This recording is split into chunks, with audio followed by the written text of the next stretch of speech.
Marilyn Mosby back on the stand in her federal trial. We're live in Greenbelt with the new questions she's facing today. A mother calls for help while her baby is having a seizure, but told there was no ambulance available. This doesn't surprise me at all. What the fire union says is impacting their ability to send help and how the city can fix it.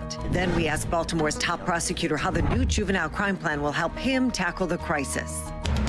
Live from WBFF in Baltimore, this is Fox 45 News at 4.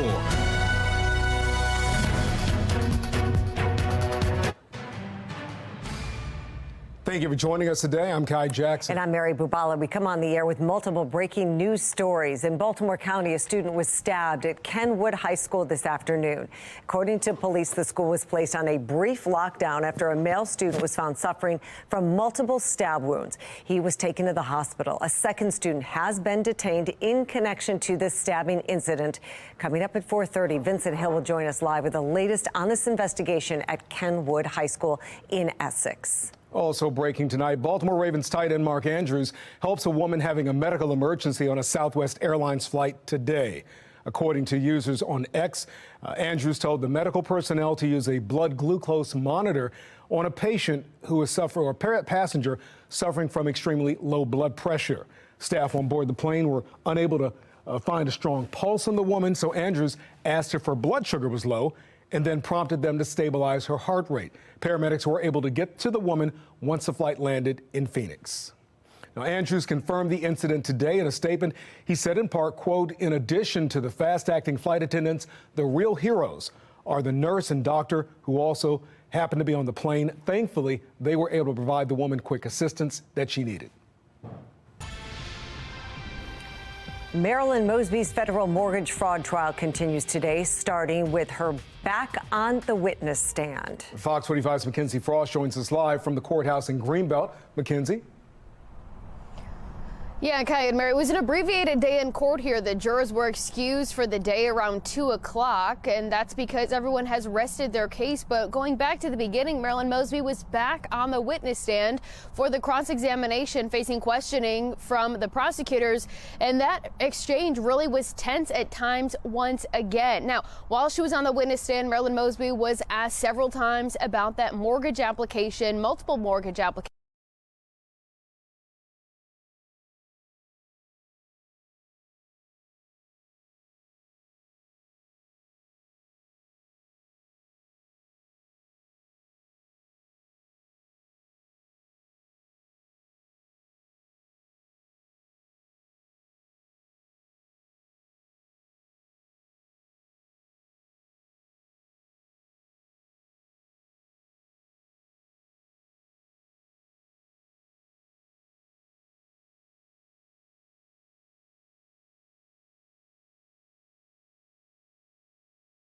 Ivan Bates on board with this crime plan. He says it mirrors most of his own proposals. Now, top priorities here that are being paralleled in both of these plans include the following: shortening the deadline for DJS intake decisions, increasing probation limits for juvenile offenders, strengthening staffing within DJS's ankle monitoring unit, and allowing children under the age of 13 to be charged with violent crimes currently blocked under the prior reform laws. Those crimes include firearms offenses, car thefts, sexual assaults, and animal abuse. And we know as car thefts continue taking off across Baltimore City, Bates says that last change will likely deliver one of the greatest impacts for curbing crime.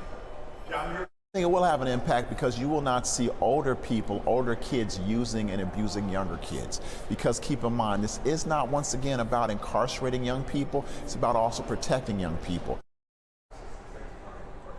Now, again, Bates says overall he is very pleased with the measures and the message being delivered in this current crime plan. However, he does have some minor critiques and one measure in particular that he says he will still be fighting for this legislative session. More on that coming up in our full story tonight at 5. But for now, reporting live from Annapolis, Rebecca Pryor, Fox 45 News.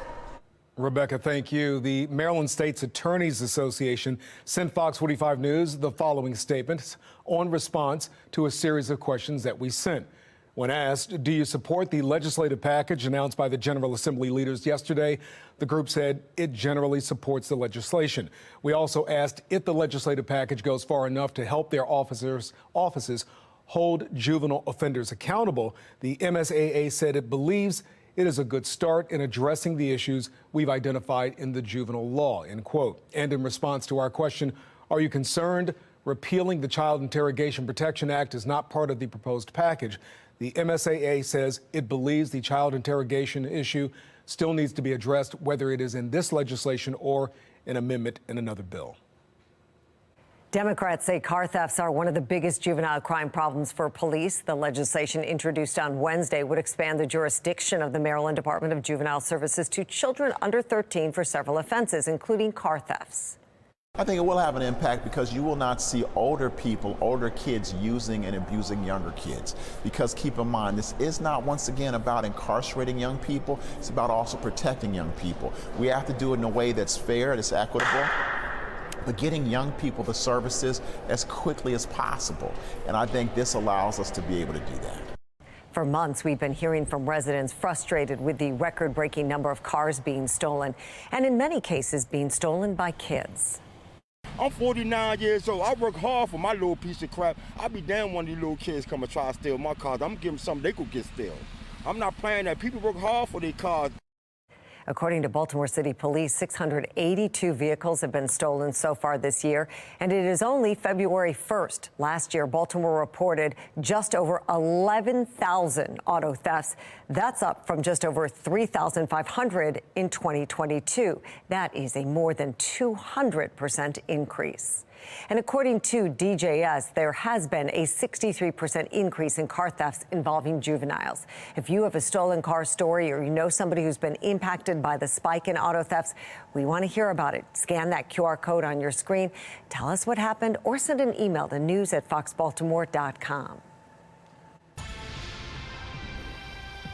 Developing right now, a terrifying situation for a mother gets worse. She says no ambulance was available when she called 911 for her one-year-old daughter who was having a seizure. Alexa Ashwell spoke with the mother and questioned the city. She joins us live in studio with what happened. Alexa? Yeah, Kai, unfortunately, this isn't the first time we've heard of this happening here in Baltimore. I spoke with this mother over the phone as all day she's been in the hospital with her daughter. She tells me she called 911 after her one-year-old daughter began having a seizure inside of their home in Northeast Baltimore just before 4 yesterday afternoon. She says when help arrived, it was only a single fire truck and firefighters, not an ambulance.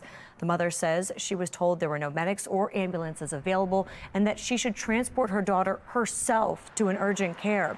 The mother, furious, says the city let down her baby girl. The president of a local fire union says, unfortunately, he's not surprised.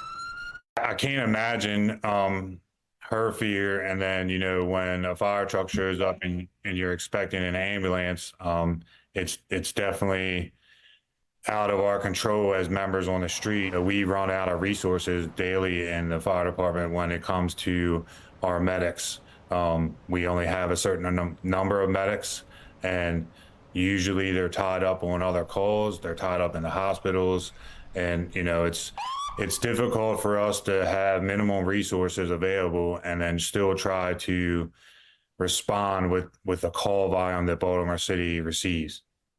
Over the past 3 years, we've reported on similar incidents. Then officials blamed the problem on a shortage in resources. I sent a list of questions to the Baltimore City Fire Department. So far, I have not yet received a response. The latest at 5. Alexa Ashwell, Fox 45 News. Alexa, thank you. Well, the Baltimore Police Department also struggling with staffing issues. Last month, BPD reported it is 587 officers short, and the issue does not seem to be getting better. Last year, the department hired another 110 officers, but 224 left the force. That shortage in officers is costing taxpayers millions. A state audit of the Baltimore Police Department found between January of 2021 and June of 22, officers racked up $66 million worth of overtime pay.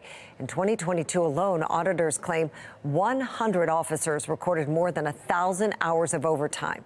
Police experts say on top of the cost to taxpayers, the long hours and short breaks between shifts is more dangerous for officers and the people of Baltimore. The officers working many hours in a day, several days in a row, and really not getting enough sleep for a job where you're expected to make life and death decisions at any time. So it's certainly from a health and safety and wellness standpoint is not good. Baltimore Police Chief Richard Worley says he's trying to remedy the issue with sign-on bonuses and spending more on recruiting. But even with incentives, it's not easy to attract officers. Even if I hired 500 today, they're not getting on the street for a year. So our strategy is to do more with less, just like we did in 2023. We've been following the staffing struggles in Baltimore firefighters, police, and EMS for months. For our full coverage, head to foxbaltimore.com. Well, state lawmakers are weighing a bill to end tipping in Maryland, while some restaurant owners say that could put them out of business. Parents are petitioning to get books banned, often without even reading them. The battle in Carroll County over what is appropriate for the classroom.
It is legislation that could impact anyone who works at a restaurant or likes to eat out in Maryland. Today, some state lawmakers heard passionate testimony about Senate Bill 160, legislation that looks to change the way servers and bartenders earn their pay and possibly getting rid of the tip credit. Fox 45's Amy Simpson joins us live from Annapolis after sitting in on that hearing today. Amy? Yeah, Mary, this legislation was introduced last year and was unsuccessful, but it's back again this year for round two. Right now, we're talking about Senate Bill 160, and it proposes eliminating the tip credit for Maryland's restaurant workers starting in 2027. Right now, servers and bartenders in Maryland, they earn a wage of $3.63 an hour, with the difference in their wages made up in tips from customers. This legislation looks to raise restaurant wages to the state's full minimum wage, which right now it sits at $15 an hour. And those who support this bill, wearing pink today with the words "one fair wage," they call current restaurant wages, quote, sub-minimum wages. And those against this bill, wearing green today with the words "save our tips," they believe customers will tip less under this model, as restaurants could add service charges to tabs. Calling for a full minimum wage with tips on top. There's a sub-minimum wage for tipped workers in Maryland that's just $3.63. It's a direct legacy of slavery. Servers here in Maryland want to keep the current tipping system in place, and the reason being is that on average they make twice the minimum wage. Now, Mary, the tip credit was recently eliminated in Washington, D.C., and already there's conflicting opinions on how it's going and how it's impacting workers and restaurants in Washington, D.C. Now, we heard extensive testimony both for and against this proposal today here in Annapolis. That hearing still underway with the Senate Finance Committee. We're live in Annapolis this afternoon. Amy Simpson, Fox 45 News. Amy, thank you. We'll continue to follow that one for sure. Well, today is Shock Trauma Day at the State House. Healthcare professionals from the hospital met with lawmakers in Annapolis to raise awareness about the hospital's role in the state's EMS system. Dr. Thomas Scalea, the chief of shock trauma, was one of the 60-plus trauma doctors, nurses, clinicians, and supporters in attendance, emphasizing the need for increased funding and support for Maryland's statewide trauma system. There's always been a very tight relationship between shock trauma, the trauma system, and the legislature. Every time there has been a need for additional funding, the legislature has supported it. The need this year is great, and we're here asking the legislators to once again say that saving lives is the most important thing to the people of Maryland. Shock trauma is one of the highest volume trauma centers in the United States. Well, it was sunny and slightly warmer today after a gloomy few days. Yes, the sun did come out today. Let's get over to our new chief meteorologist, Gerard Jabali, with our forecast. Gerard. Hey, it's been a great afternoon. Okay, frosty to start the day. We had some patchy and even dense fog, but I'd say we really improved a lot since then, and temperatures really recovered quite nicely.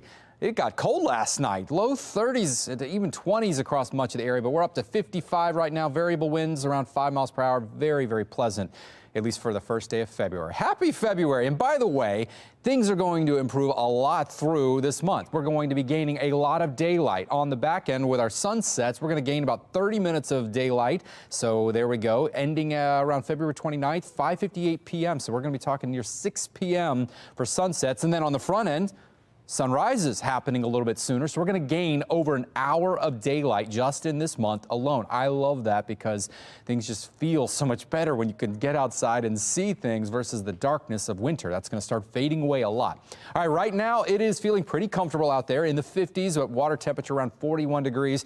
Here's our next weather maker. We've got a cold front approaching. It is going to be bringing us a chance for some rain showers as we move through tonight. Clouds, and behind it, yep, a little drop in our temperatures. It's not going to be a major shock to the system, but you will feel a difference as we move forward. So let's take you through future scan now. Temperatures today, of course, we're comfortable enough. Tonight, they're going to drop only into the 40s. We're not going to see 30s, I don't think. That's going to level off pretty quickly. But there's the rain shower activity. Notice it's going to be coming through early morning hours, likely when most of us are still asleep. But some shower activity could be lingering a bit into your morning commute. This is 7 a.m. tomorrow, so a few showers still lingering by the daytime. Maybe around midday, it's going to be very broken to isolated at worst here. And then as we move through the day, it should actually clear out even further. However, temperatures are going to take a little bit of a dip. We're not going to be quite as warm today, as we were today. And of course, as we move into the weekend, it's still going to be chillier. The good news is lots of sunshine coming. We'll start out Saturday morning pretty cold, but it should be pretty decent. All right, Punxsutawney Phil. Hey, don't forget, tomorrow's Groundhog Day. Is he going to see his shadow? I'm predicting that he won't. That front's going to be bringing lots of clouds, even some precipitation. If he sees his shadow, it's just going to be from all the flashes and cameras. So he's probably going to predict not seeing a shadow means early spring. I don't know. Maybe there's always going to be 6 more weeks of winter no matter what. We'll find out. 41 degrees for tonight.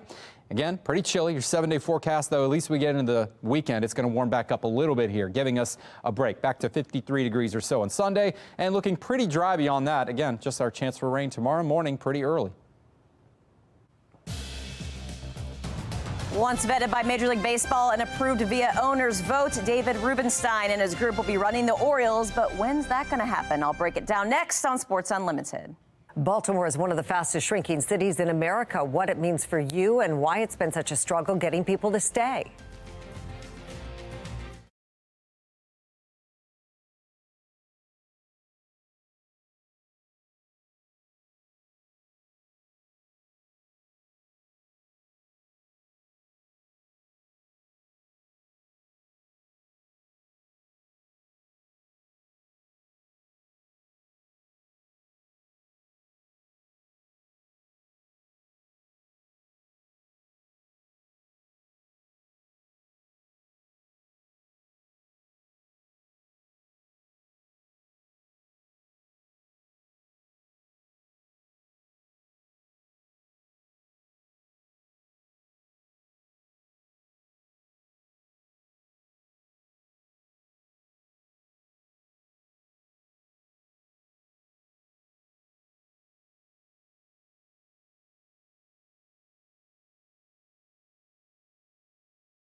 A live look at Camden Yards as we continue to learn more about the sale of the Orioles and what it means for the team and fans. Fans are hoping the change at the top means the team is ready to spend on players and win big, really big.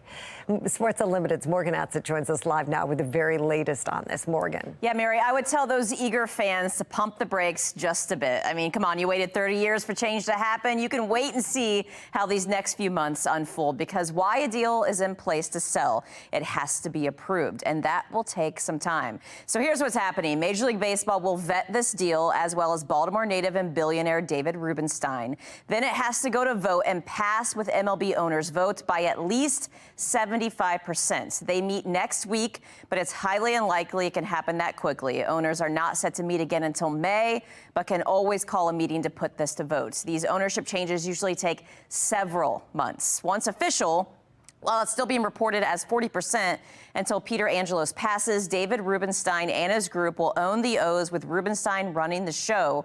Most importantly, or at least what O's fans want to see, his money running the show and hopefully keeping things as is, with VP and GM Mike Elias doing things the way he has successfully done. And he's at least saying all the right things and grew up an Orioles fan. David Rubenstein released a statement yesterday after the sale agreement was confirmed and said, "Our collective goal will be to bring a World Series trophy back to the city of Baltimore. To the fans, I say we do it for you and can't do it without you." Orioles pitchers and catchers report in less than 2 weeks. And as far as buying arms or extending young talent like Gunnar Henderson, Adley Rutschman, or Jackson Holliday, John Angelos would be your guy now and has been. David Rubenstein has a chance to make those calls in the weeks and months to come. Morgan, thank you. Well, one fan excited for the sale is former Governor Larry Hogan. Hogan tweeting out a clip from 5 years ago where he suggested Rubenstein should make a bid to buy the O's. One idea might be, David, for you to buy the Orioles from and maybe put some money into the team so we can get some good players, so we can win a game or two. Well, if they're for sale, I'll consider it. That sale finally did come through, costing Rubenstein and his partners $1.7 billion. The road to the big game is sponsored by Royal Farms. This football season, the relationship between Kansas City tight end Travis Kelce and pop star Taylor Swift has dominated headlines. Some fans saying the extensive coverage of Swift is ruining their experience watching football on TV. However, a recent review of broadcasts show she is barely on the air. According to the New York Times, over the last 5 games Swift attended, she was on camera for an average of just 32 seconds a game over a 3-hour sporting event. Her most featured game was Kansas City's matchup with Miami, where she was on TV for 1:16 seconds. Well, coming up, a teen convicted of rape and under juvenile services supervision is allowed back in school. Project Baltimore demanding answers from the head of DJS.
Fox 45 is following breaking news out of Baltimore County. A student was stabbed, and now video of the incident at Kenwood High School has surfaced. Fox 45's Vincent Hill is at the school right now with what led up to this incident and what police are saying. Vincent? Yeah, Kai and Mary. So the whole thing happened around 12:05 and inside one of these classrooms today. Now take a look at this video that we did blur because of the seriousness of the incident. Now a male student is seen running towards another, then begins to punch him. That's when the other student pulls out a sharp object and stabs him at least twice before running away. And that student who was stabbed, he staggers to his feet. A student who was not involved with the incident spoke with us about what he saw. When he got rushed, they just started fighting. And the other guy that got rushed, he instead of fighting back, he was just reaching the whole time. He was just reaching until he was able to get hold of a knife, and then he just started stabbing him. Now, the school was placed on a temporary lockdown today. That student who was stabbed was taken to the hospital for his injuries. Kai and Mary? Vincent, do we know if the suspect is under arrest or just being held for questioning? So we don't know if he's facing any charges at this time. What we do know, Baltimore County Police say 2 of the school resource officers were on scene and actually detained that individual who did the stabbing. For now, we're live at Kenwood High School. Vincent Hill, Fox 45 News.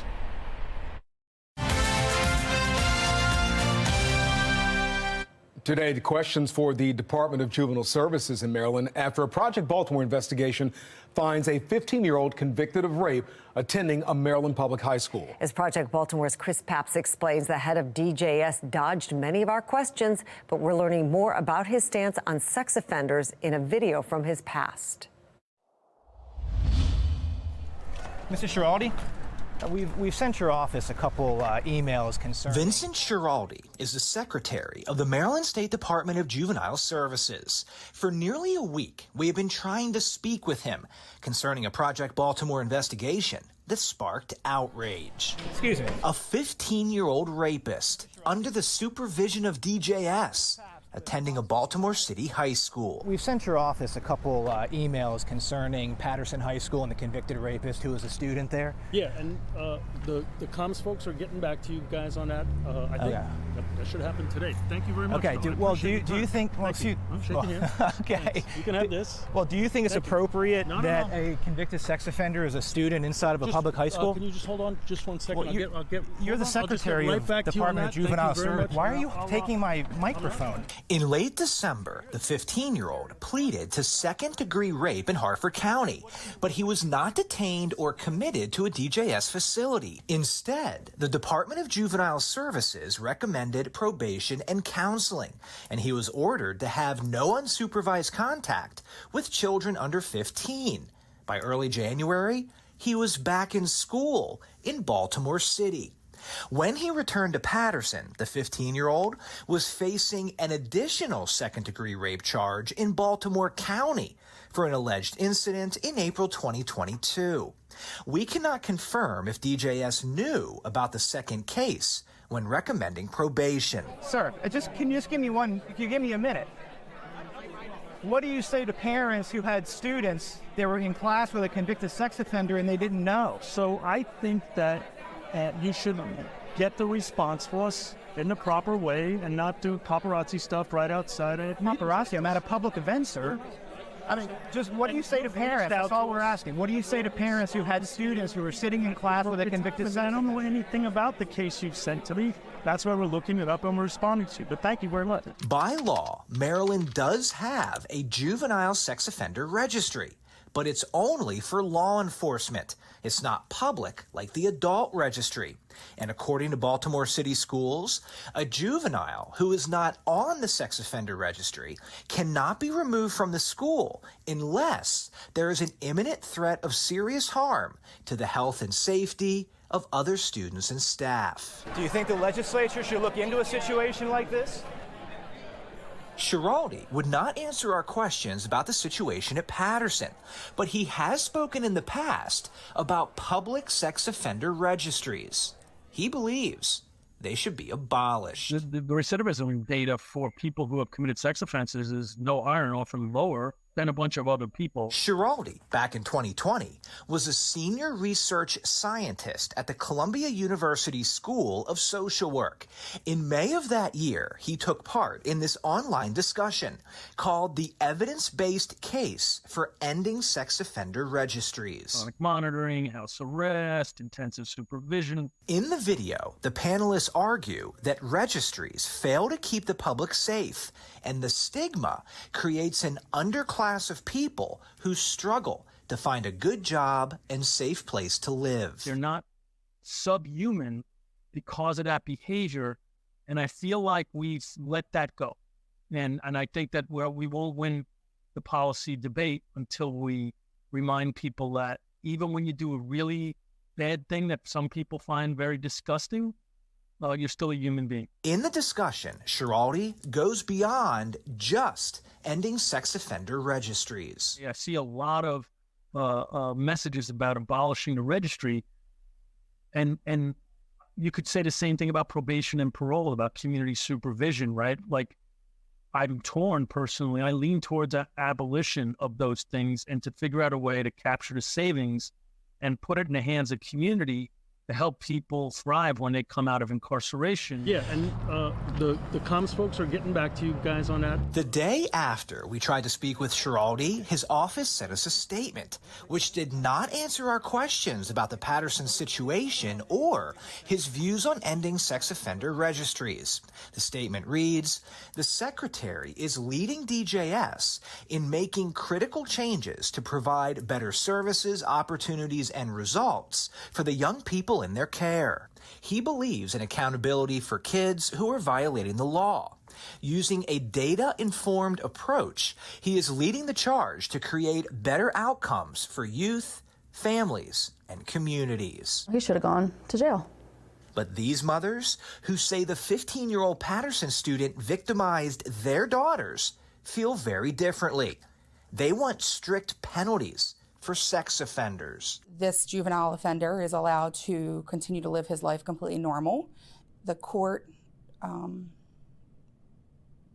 pretty much gave him a slap on the wrist. There was no justice for my child. This story is far from over. Shortly after Project Baltimore first reported on the rapist in Patterson High School, a state delegate took action by requesting legislation that would change state law to ensure this cannot happen again. That part of the story, Monday. I'm Chris Pabst, and this is Project Baltimore. Project Baltimore wants to hear from you. Do you have a story to share about your child's education or a concern you'd like our team to investigate?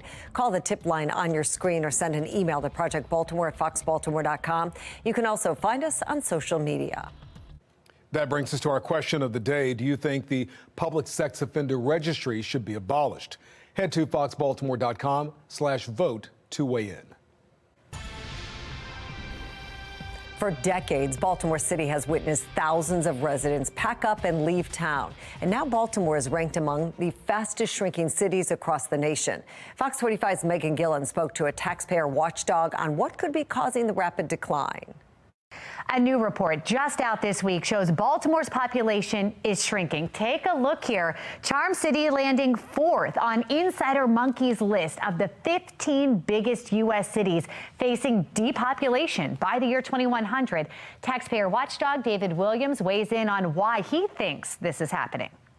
First is crime and public safety, right? Last year you had a drop in homicides, fantastic, but a spike in car thefts. And I think that drives a lot of people out of the city. The education system, oh my goodness, how many times have we talked about education in Baltimore? $1.7 billion spent this year on education, and yet 65% graduation rates. I look at taxes and I look at the finances, and right now Baltimore has the 4th highest tax rate in the country when it comes to cities, and these are income taxes, property taxes, and dollars. Really, that makes people leave a city. David, you named a lot of issues there.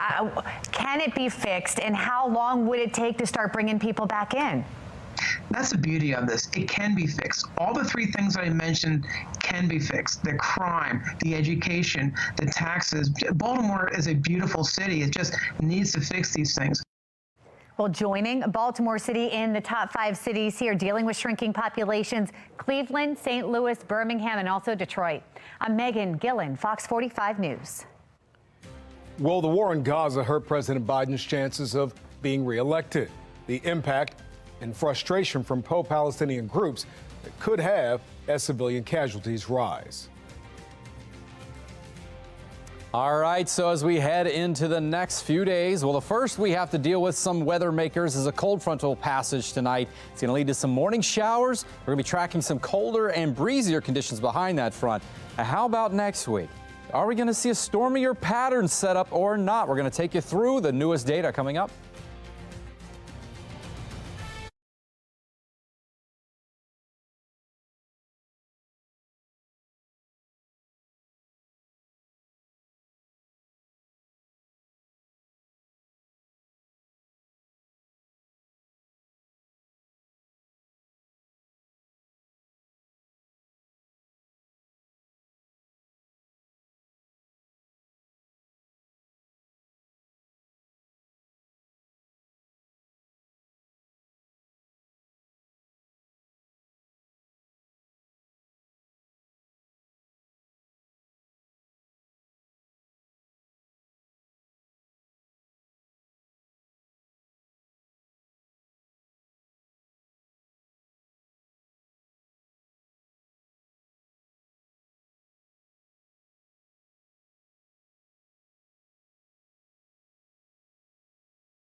What does it actually mean to be a sanctuary city? Well, some city leaders are now raising concerns their city and state budgets are being drained to help migrants from other countries at the expense of their own residents. Here's national correspondent Christine Frizzell. Leaders of several American cities say they've reached a breaking point. We're here today because we really don't have a choice. Massachusetts Governor Maura Healey facing pushback from residents for converting this rec center outside of Boston into a migrant shelter. We sympathize with them. We as a people in our community, we love, but sometimes we love so much that we spite our own selves. Shame on Healey! Some furious they could lose the facility for the next 4 months as they watch other aspects of daily life grow more difficult. We have schools now, teachers who have class sizes that are increasing, students that they don't have the supports to help. We have hospitals that are, patients are in the hallways right now. The Democratic City Councilor Erin Murphy suggesting when hers and other cities were designated sanctuary cities, they may not have thought through how much support would be needed. There's a concern that their local resources are going to be depleted. So I think it is shedding light on what it really means to be a sanctuary city. Similar challenges in New York City, where a tent camp is growing by the day outside of a major shelter there. No tenemos donde vivir, no hay trabajo ni nada. This man says we don't have anywhere to live. There's no work, something advocates have slammed. It's insanity for the U.S. government to welcome people from other countries into the United States and say, come in, but by the way, you can't work. What are they supposed to do? Questions about making ends meet looming large for big cities as well. Chicago already spending more than $150 million to pay for migrants. Denver, more than $40 million. And New York City reporting spending more than $2 billion already, projecting it could be $12 billion more if things don't change. All, they say, at a cost to their residents. I'm Christine Frizzau reporting. That brings us to our national question of the day. Should people who enter the U.S. illegally across the southern border be returned to their home countries while waiting for asylum? To make your voice heard, head to foxbaltimore.com and click on the Pulse tab. Gerard. Well, Gerard, actually, I'm going to toss this to you. I went around the station today, and everybody was in a good mood because not just because it's sunny outside, but because that temperature's up just a little bit, and it feels really good out there. Can we wrap our hands around this, or should we not get used to it? You know what? I think at least the sunshine part, it's not going to be one of those things that we can hang on to forever. Right. But it's looking better as we head into the weekend. So I am going to say that's good news coming for you here soon enough. All right. So here's a look outside right now. Sunshine. Yes, it felt great. It looked great. Just puts me in a wonderful mood to get a little bit of vitamin D on me. This time of the year it's tough because we just don't have a lot of sunlight, period. Either the daylight hours are shorter or there's just a lot more cloud cover.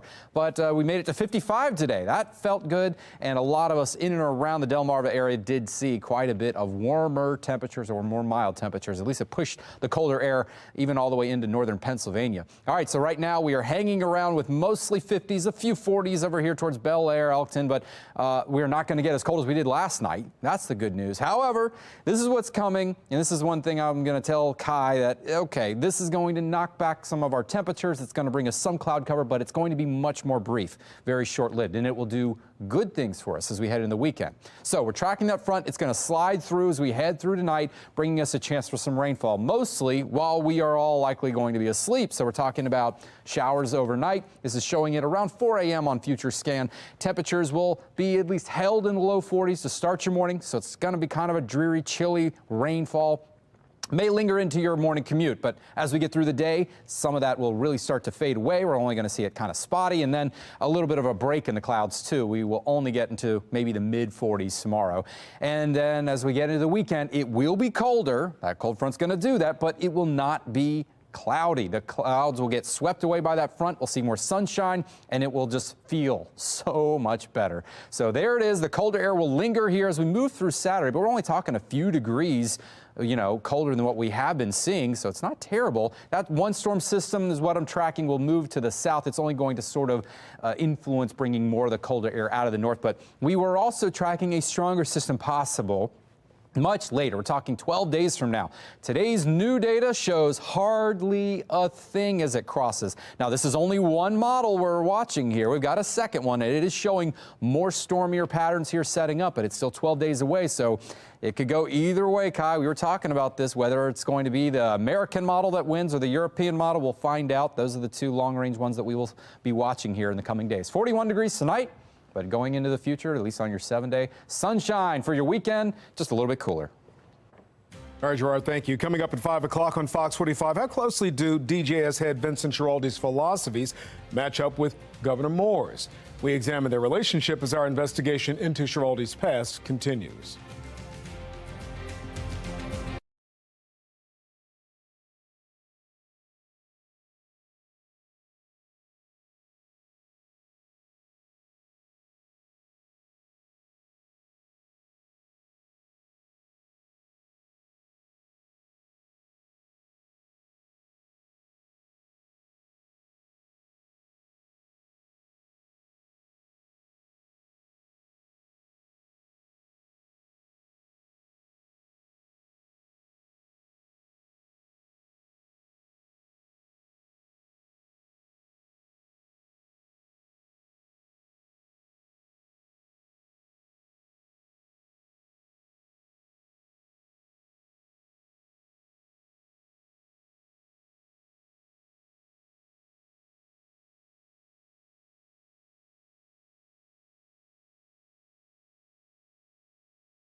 Sexually explicit books have been a hot topic in Carroll County, with school board members recently voting to update the district's policy on sexually explicit books. Now, Fox 45 filed a public records request looking into the books that have been challenged and why community members say they're inappropriate. Fox 45's Jessica Babb shows us some of the decisions the school system has made. In my public records request, I was given these 68 reconsideration forms, many of them filled out by members of Moms for Liberty, saying the books are inappropriate for kids. So far, the school district has made decisions to keep many of the books, but going through the forms, I found out many of the parents and community members voicing their concerns didn't even read the entire book. On this table, some of the books challenged by community members in Carroll County. Every single one of them contains extremely graphic sexual content that is really inappropriate for kids. Concerned some of these pages contain porn. These are not educational books. These are just some of the books that have been challenged, including The Kite Runner, Slaughterhouse-Five, and The Handmaid's Tale. Other books include The Freedom Writer's Diary, Perks of Being a Wallflower, Homegoing, The Bluest Eye, Sex is a Funny Word, A Court of Mist and Fury, and the Bible, among others. One book, it's called Let's Talk About It, and it was found in high school, and it was an actual sex manual. On the reconsideration forms, the school district says they evaluate a book based on its entirety, not by portions of it or selections that may be taken out of context.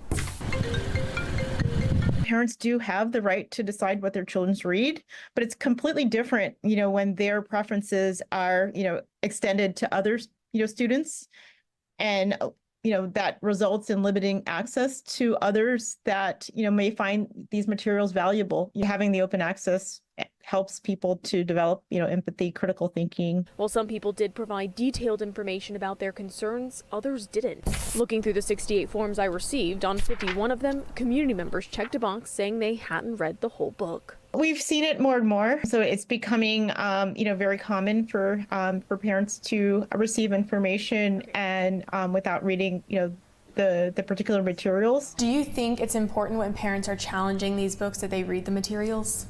I think that they, just like with the librarians do not read every single book that they are brought in. They are able to take a look and see what is in that book. They don't need to read the entire book. So far, Carroll County Public Schools has sent decision letters on about 20 books, the reconsideration committee retaining most of them, saying the books are part of school or health curriculum or that they aren't considered explicit. In general, we've noticed that, it may take time to review, materials, but in general, very few books are, generally permanently removed after, being vetted by a review committee. The committee voting to remove the books Court of Mist and Fury, Court of Rose and Thorns, doing it November 9th, and Water for Elephants. The reconsideration committee came back with some pretty, what we consider to be objectionable decisions, and luckily we were able to appeal them. We believe that the school system and the policy will work just the way it should. I reached out to Carroll County Public Schools, but they wouldn't do an interview with us. Jessica Babb, Fox 45 News. Coming up on Fox 45 News at 5 o'clock, Marilyn Mosby takes the stand today, and how much we will hear her trial stretch out. We're talking with a legal expert breaking down the latest from court. And a stabbing sends Kenwood High School into lockdown. What we're learning about the violence on campus tonight.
expect things to be that violent, you know, especially being in school. Students stabbed at Kenwood High School. We'll bring you live updates from the scene as new video shines a light on what happened. Marilyn Mosby back on the stand today as her federal trial continues, where she's putting the blame for what some say are incorrect statements on mortgage forms. And Baltimore's top prosecutor celebrating a new crime proposal, why he believes new policies from Annapolis will go a long way in holding some kids accountable. Live from WBFF in Baltimore, this is Fox 45 News at 5. Good evening, everybody. I'm Mary Bubala. Thanks so much for staying with us. I'm Kai Jackson. Tonight, we're following breaking news out of Kenwood High School, where a student was stabbed earlier today. And Fox 45 has obtained some video of this incident. We want to warn you, the video is disturbing. Let's go to Fox 45's Vincent Hill, who joins us live at the school with what led up to the stabbing and what police are saying tonight. Vincent? Yeah, well, Mary and Kai, it all started here around 12:05 in one of these classrooms. Now, go ahead and take a look at this video that we did blur because of how serious this is. Now, a male student dressed in a black top is seen running towards another teen, then repeatedly punching him. That's when the other student pulls out a sharp object and stabs him at least twice before running away, as the student who was stabbed staggers to his feet. Now, a student who witnessed the whole thing told us exactly what he saw. When he got rushed, they just started fighting, and the other guy that got rushed, he instead of fighting back, he was just reaching the whole time. He was just reaching until he was able to get hold of a knife, and then he just started stabbing him. Now the school was placed on a temporary lockdown. The student who was stabbed was taken to the hospital for his injuries. Mary? And Vincent, do we know if the suspect in the stabbing was arrested? Well, Kai, here's what we do know. According to Baltimore County Police, there were some SRO school resource officers here on the scene that took that individual into custody. Now, we don't know if he's charged with anything just yet at this time. We do know, however, he was placed in custody. For now, we're live at Kenwood High School. Vincent Hill, Fox 45 News. Vincent, thank you. Well, today's stabbing coming just one day after lawmakers announced their long-awaited juvenile crime plan. The focus is on accountability for young offenders, and the state's juvenile justice system. We've been clear that any juvenile justice bill that comes to my desk must emphasize accountability. For months, it is a message that we've heard from prosecutors across the state. Fox 45's Rebecca Pryor joins us live with more reaction from Baltimore's city's top attorney. Rebecca? Yeah, Kai, not only is Baltimore City State's Attorney Ivan Bates on board with this plan, he says that it mirrors most of his own proposals. In fact, he only pointed to one priority in particular that he says he still needs to fight for. The extensive juvenile crime plan Baltimore City State's Attorney Ivan Bates has been pushing for months now. I think our future is at stake, and the laws just aren't working. We have to begin to hold juveniles accountable. Seemingly serving as an outline for a new juvenile justice reform bill set to replace Senator Jill Carter's controversial reform laws taking effect just a year and a half ago. In that short amount of time, Bates claiming his office alone seeing a 99% increase in juvenile charges. So you clearly see that something has changed dramatically. And what was that change? The law here. On Wednesday, aren't getting the services they need. Governor Wes Moore, alongside dozens of Democratic lawmakers, introducing a laundry list of new legislative priorities with a focus on accountability for both young offenders and the state's juvenile justice system. We need to make sure that actions have consequences. We're focusing on making sure that the system actually works. Top priorities paralleled in both plans: shortening the deadline for DJS intake decisions, increasing probation limits for juvenile offenders, strengthening staffing within DJS's ankle monitoring unit, and allowing children under the age of 13 to be charged with violent crimes currently blocked under the prior legislation, including firearm offenses, car thefts, sexual assaults, and animal abuse. That just tells me great minds are thinking alike. As car thefts continue taking off across the city, Bates, confident enforcing consequences no matter the age, will finally help curb the troubling crime trend. I think it will have an impact because you will not see older people, older kids using and abusing younger kids. Because keep in mind, this is not once again about incarcerating young people, it's about also protecting young people. Although for more immediate change, Bates believes tweaks still need to be made to DJS intake practices immediately following all car thefts. In this plan, DJS, I believe, would have almost 15 days before they forwarded the case to us. I would love to be able to be there day one with the intake. That way we can work with the police to put together a better case. 15 days I still feel is way too long. And more waiting now begins as the bill enters a lengthy legislative process where arguments are expected on both sides of the aisle. They have this bizarre view that we shouldn't have parents and children be able to work together to answer questions about crimes. We need to change that law. I think that what's necessary is that any changes are based on actual data. This is the outcry from police, prosecutors, and victims. Continue to demand action be taken right now. And tonight, the Maryland State's Attorneys Association is also responding to this bill. They say, just like Bates, overall they are extremely supportive and impressed with the measures that are being introduced. They say it is a great step forward. However, they also have a single critique of their own. They sent a statement to FOX45 reading in part, quote, "The MSAA believes that the child interrogation issue still needs to be addressed, whether it is in this legislation as an amendment or in another bill." Now, the Interrogation Act, that requires juveniles to be provided a lawyer before police or prosecutors can question them. We've heard from many law enforcement leaders across the state saying that this hinders their ability to conduct investigations. I also spoke with Bates about this Interrogation Act. He says with all of the issues that need addressing this legislative session that he agrees that it might need to be tweaked, but it's just not a top concern for his office. Reporting in Annapolis, Rebecca Pryor, Fox 45 News. Marilyn Mosby's federal mortgage fraud trial continues today, starting with her back on the witness stand. Fox 45's Mackenzie Frost joins us live from outside the courthouse in Greenbelt with the very latest with what happening in court today. Mackenzie. Yeah, Mary Kai, another day here in Greenbelt at the federal courthouse, but it looks like we're getting a little bit closer to the end of this trial. The jury was excused for the weekend just around 2 o'clock this afternoon. That came after Marilyn Mosby was back on the stand facing some tough questions and tense questioning from prosecutors during cross-examination.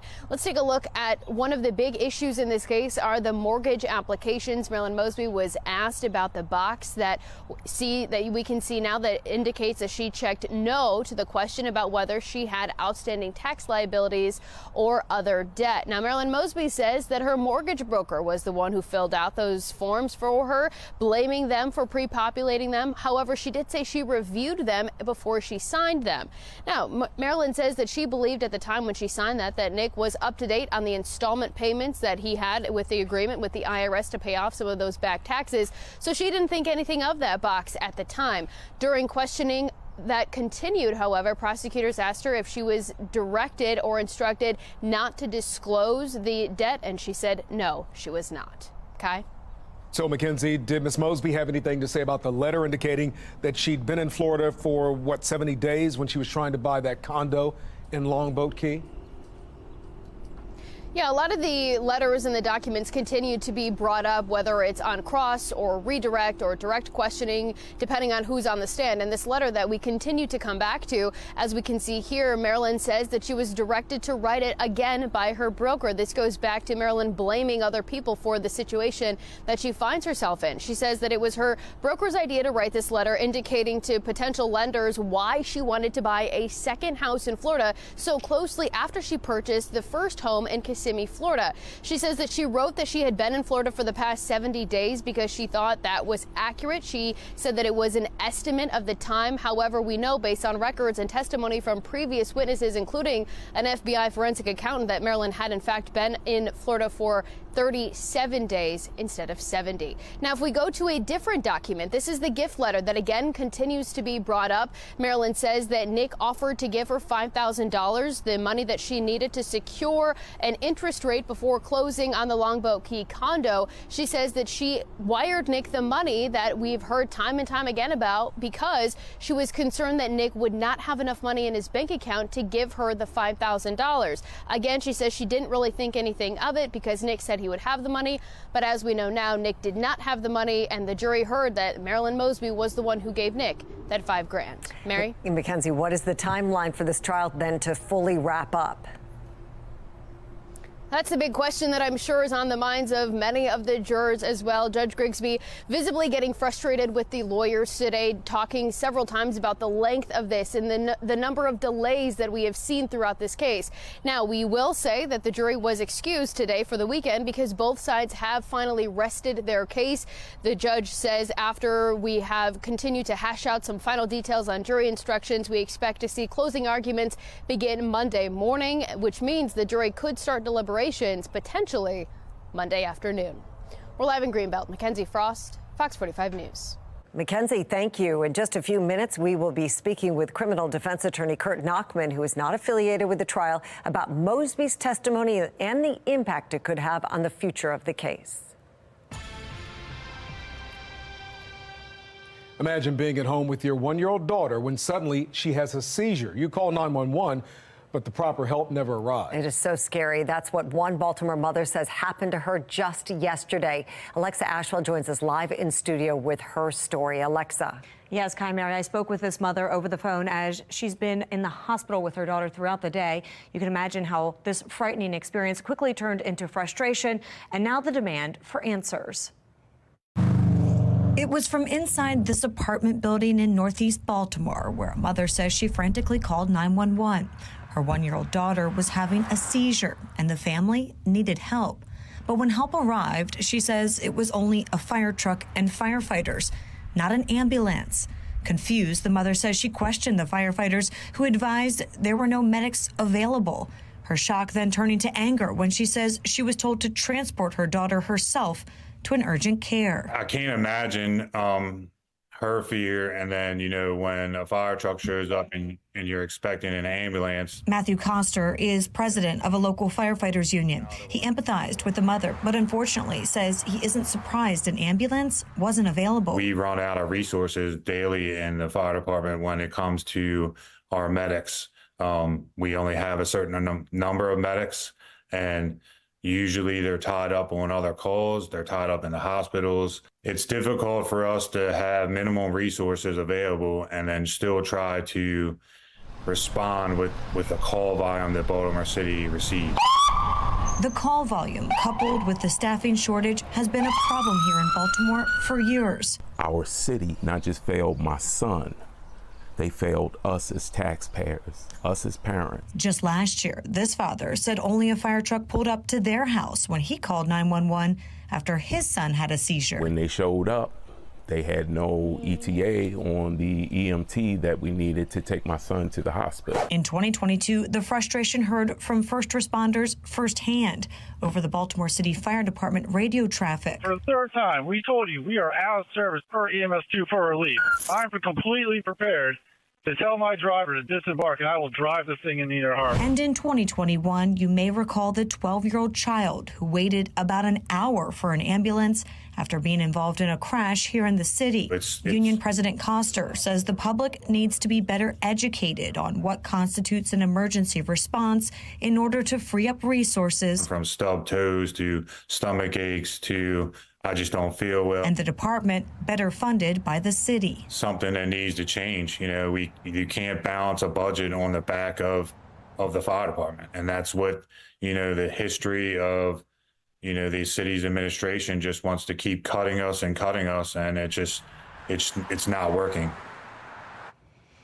Now, I sent a list of questions to the Baltimore City Fire Department asking why this happened, the current number of vacancies within the department, and how the department is responding. A spokesperson acknowledged my request, saying they're looking into my inquiry, but so far, our questions have gone unanswered. Alexa Ashwell, Fox 45 News.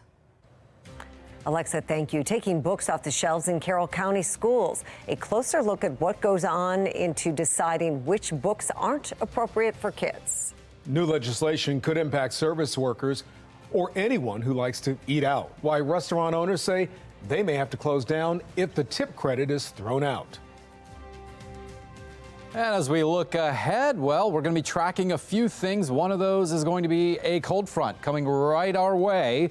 What is that going to bring us? Well, definitely bring us a chance for some rainfall as we move later on tonight. We're going to track that and talk about what's behind it, too.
Continuing coverage on the Marilyn Mosby trial, prosecutors wrapped up their cross-examination today as Marilyn Mosby passed the blame for her alleged tax fraud.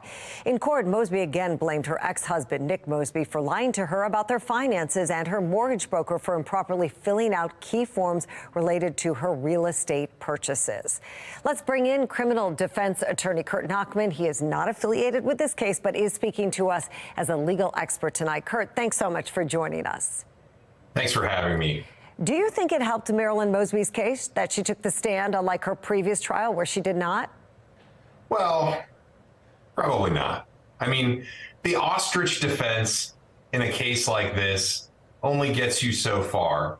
I suspect that we're going to see the government call a number of IRS agents in rebuttal to talk about the multitude of notices that would have been mailed to their house, that would have been posted to their door. Maybe the repossessor agent of Councilman Mosby's vehicle that happened. All of the very practical things that have occurred that would dramatically contradict Ms. Mosby's testimony.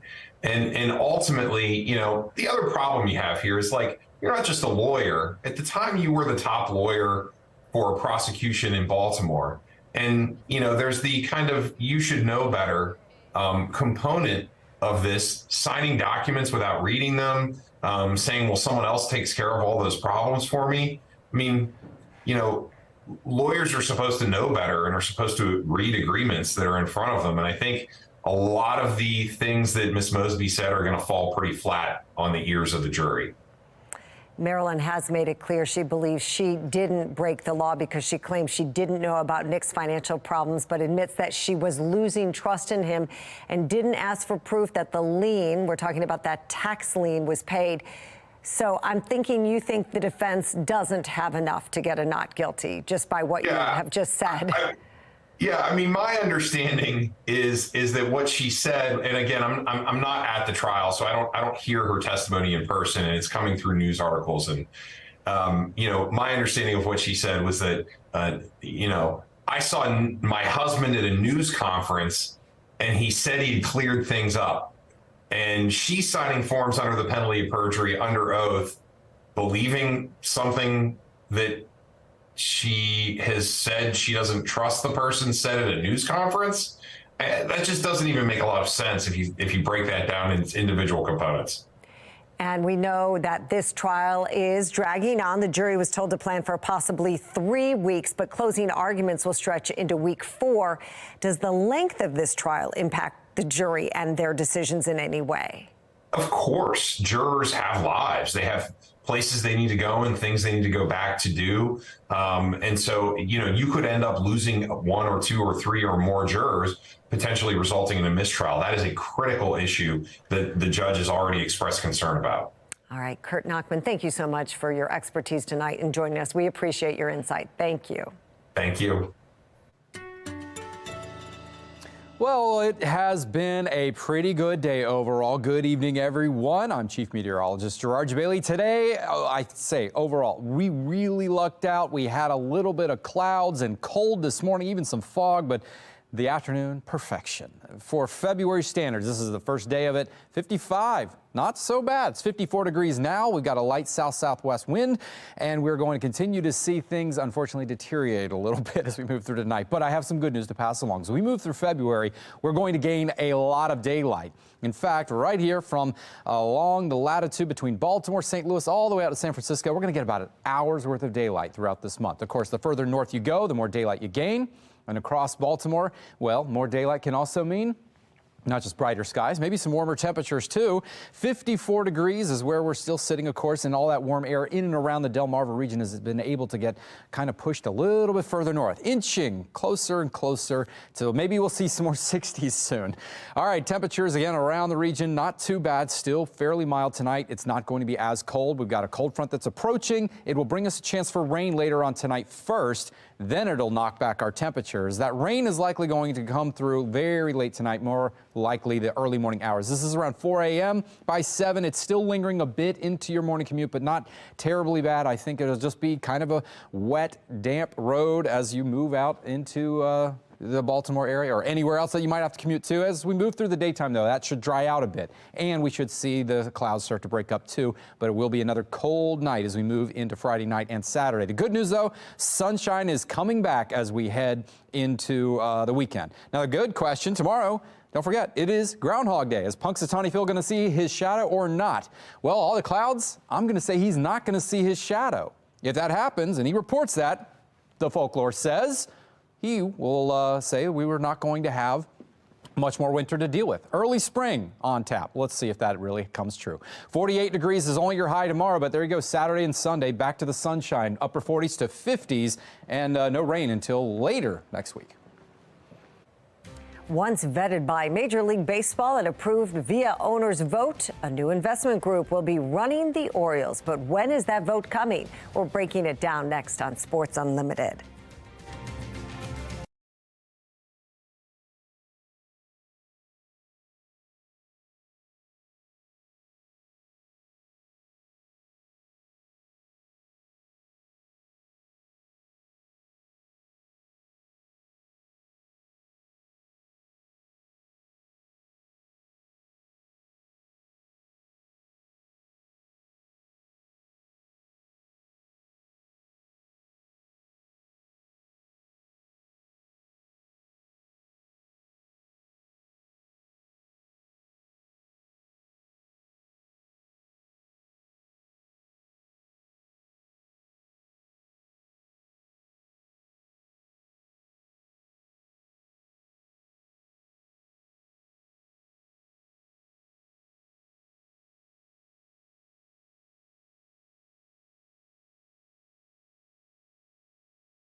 A live look now to Camden Yards as a new era of Orioles baseball is almost upon us. Baltimore native David Rubenstein is set to become the controlling owner of the O's once MLB signs off on the deal. Morgan Atzett joins us now with when we could see changes from the O's. Morgan. Patience, Mary, patience. Yes. I tell all those eager O's fans to pump the brakes just a little bit. I mean, you waited 30 years for change to happen, and you can wait to see how these next few months unfold. Because why a deal is in place to sell, it has to be approved, and that will take some time. So here's what's happening. Major League Baseball will vet this deal, as well as Baltimore native and billionaire David Rubenstein.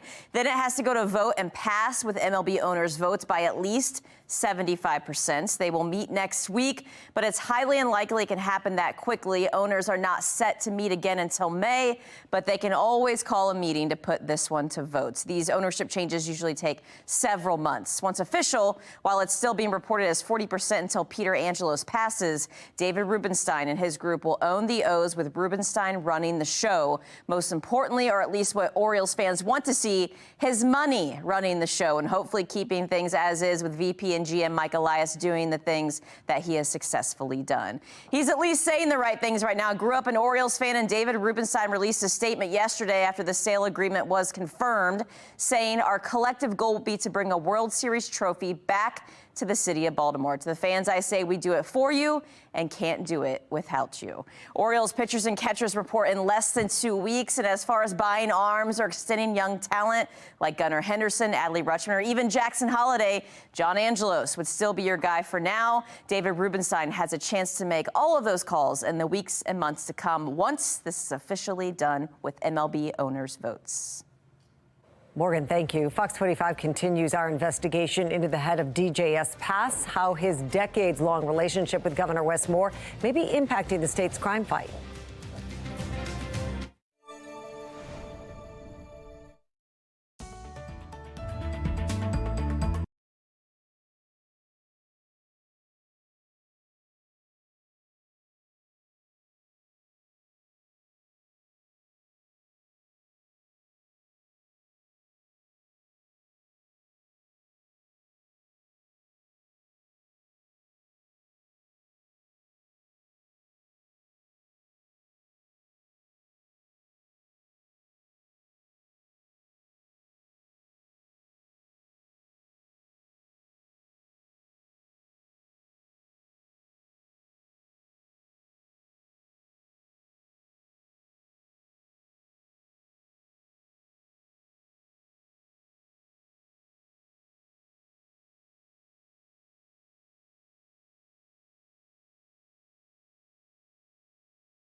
We believe that the school system and the policy will work just the way it should. Sexually explicit books have been a hot topic in Carroll County schools, with school board members recently voting to update the district's policy on sexually explicit books. And Fox 45 News filed a public records request looking into the books that have been challenged and why community members say they're inappropriate. Fox 45's Jessica Babb is showing us some of the decisions the school system has made. In my public record request, I was given these 68 reconsideration forms from the school district, many of them filled out by members of Moms for Liberty, saying the books are inappropriate for kids. Well, the school district has decided to keep many of them. While looking through these forms, I also found many people voicing their concerns didn't read the entire book.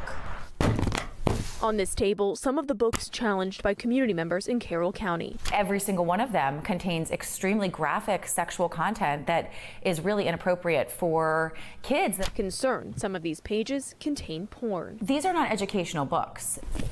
These are just some of the books that have been challenged, including The Kite Runner, Slaughterhouse 5, and The Handmaid's Tale. Other books include The Freedom Writer's Diary, Perks of Being a Wallflower, Homegoing, The Bluest Eye, Sex is a Funny Word, A Court of Mist and Fury, and the Bible, among others. One book, it's called Let's Talk About It, and it was found in high school, and it was an actual sex manual. On the reconsideration forms, the school district says they evaluate a book based on its entirety, not by portions of it or selections that may be taken out of context. Parents do have the right to decide what their children read, but it's completely different, when their preferences are, extended to other, students, and, that results in limiting access to others that, may find these materials valuable. Having the open access helps people to develop, empathy, critical thinking. While some people did provide detailed information about their concerns, others didn't. Looking through the 68 forms I received, on 51 of them, community members checked a box saying they hadn't read the whole book. We've seen it more and more, so it's becoming, very common for parents to receive information and without reading, the particular materials. Do you think it's important when parents are challenging these books that they read the materials? I think that they, just like with the librarians do not read every single book that they are brought in. They are able to take a look and see what is in that book. They don't need to read the entire book. So far, Carroll County Public Schools has sent decision letters on about 20 books. The Reconsideration Committee retaining most of them, saying the books are part of school or health curriculum, or that they aren't considered explicit. In general, we've noticed that, it may take time to review, materials, but in general, very few books are, generally permanently removed after, being vetted by a review committee. The committee voting to remove the books Court of Mist and Fury, Court of Rose and Thorns, doing it November 9th, and Water for Elephants. Well, the Reconsideration Committee came back with some pretty, what we consider to be objectionable decisions, and luckily we were able to appeal them. We believe that the school system and the policy will work just the way it should. I did reach out to the Carroll County School District, but no one would do an interview with me. Jessica Babb, Fox 45 News.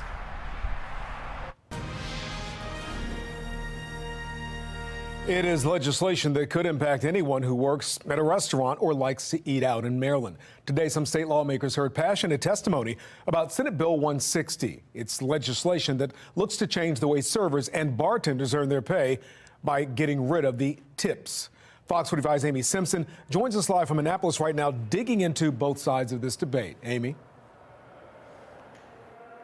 Yeah, so Kai, this same legislation was introduced last year and it was unsuccessful, so it's back again this year for debate round 2. Last agenda item for today's Senate Finance Committee in Annapolis, drawing crowds on both sides. The Pink calling for one fair wage. We think that tips should be a reward for good service and not a substitute for employers paying a fair wage. And the Green emblazoned with the words, "Save our tips." Would be detrimental to me. Please don't pass this bill. At the center of their cause, tips and pay for restaurant workers here in Maryland. Senate Bill 160 proposes eliminating the state's tip credit starting in 2027. Right now, Maryland's minimum wage for restaurant workers statewide sits at $3.63 an hour. The rest of server and bartender wages made up by customer tips. But this legislation wants to raise the hourly wage to the state's full minimum wage. Right now, that sits at $15 an hour. Been calling for a full minimum wage with tips on top. There's a sub-minimum wage for tipped workers in Maryland that's just $3.63. It's a direct legacy of slavery. Those who support this bill argue higher wages won't impact tips, and they claim the model has worked elsewhere. When you pay a mostly female workforce a full minimum wage, they get tips. In fact, they get better tips than Maryland, but they're not completely dependent on customer tips to feed their families. But those like the Restaurant Association of Maryland firmly oppose this bill. There is no such thing as a sub-minimum wage in the restaurant industry. If an employee does not make enough tips to earn minimum wage, then the employer, by law, has to make up the difference. Opponents claim restaurants might be forced to raise prices or add service charges to cover the rise in labor costs. And servers and bartenders are the ones who lose out. Customers are very confused about whether or not to tip on top of that. And oftentimes what we see around the country is tip percentages go down as minimum wages go up. Now, one thing to note, many who spoke in support of this bill here in Annapolis today were from outside of the state, identifying themselves for the most part from Massachusetts or California, telling lawmakers that restaurant workers who support this bill likely were unable to take off of work to come down here to Annapolis and testify. And those restaurant workers and restaurant owners who supported, or urged lawmakers not to support this bill, many of them also speaking here in Annapolis as well. Reporting live tonight, Amy Simpson, Fox 45 News. Amy, thank you. Fox 45 News has been following this debate surrounding tipped workers, both locally and nationally, over the past couple of months. For more of our coverage, go to our website, foxbaltimore.com.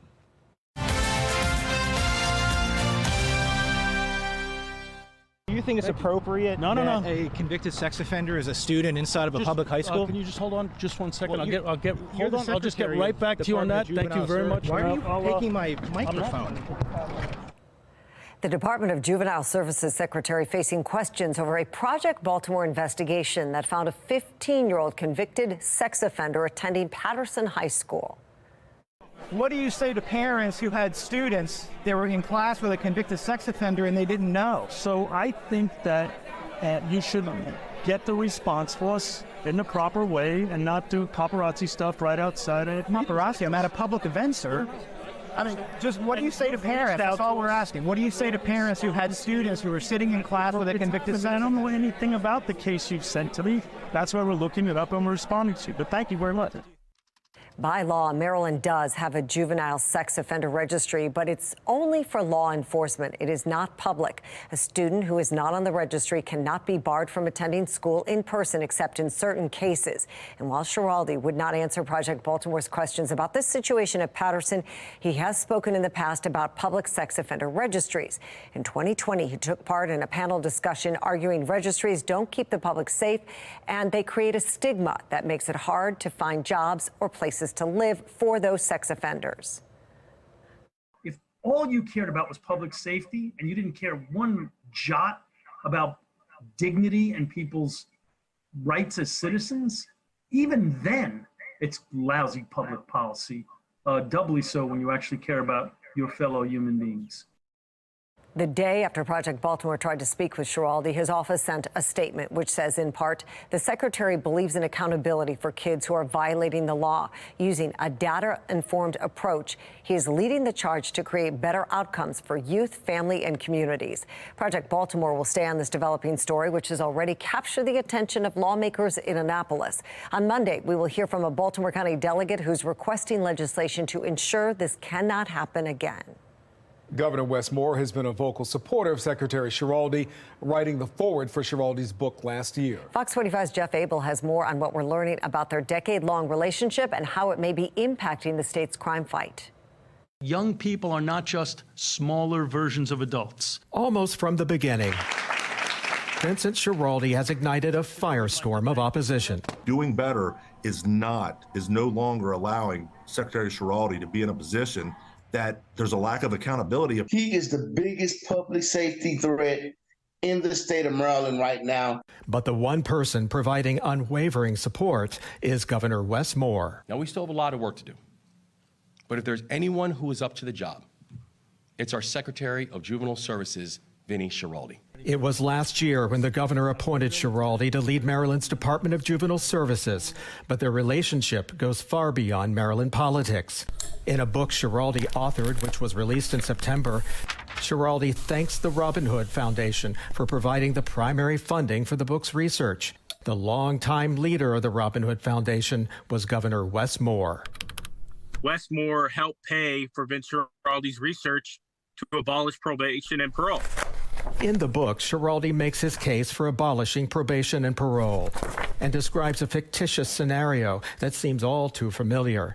Imagine you're the governor of a mid-sized state, he writes. You've got a progressive corrections commissioner who has come to you with a bold idea to get rid of parole and probation gradually and carefully over a few years and engage your communities in supporting and providing services to people who have broken the law. Very strange that he's almost writing a template for him and Wes Moore's plan at DJS. It's like they had it ready to go, or at least Vince Schiraldi did, and Wes Moore is helping him enact it. After reading the book, Sean Kennedy at the Maryland Public Policy Institute is convinced Schiraldi's philosophy is the governor's philosophy. It matters because Wes Moore knew what Vince Schiraldi was about, what he stood for, and what he was advocating, because he paid him to advocate it. In an email to the governor's office, we ask, is it a fair assumption that Governor Moore supports Schiraldi's findings and research? Did you provide any funding, or are you benefiting from the book? And who initiated your relationship through Robin Hood Foundation with Vincent Schiraldi? The governor's spokesman responded, detailing Schiraldi's progress in Maryland and writing, Governor Moore hired Secretary Schiraldi to help make Maryland safer and to improve the state's juvenile justice system. He is leading the charge to create better outcomes for youth, families, and communities. Those closest to the problem want consequences, and Vince Schiraldi doesn't believe in it, and that's a luxury of leniency that so many Marylanders don't have. Jeff Abel, Fox 45 News.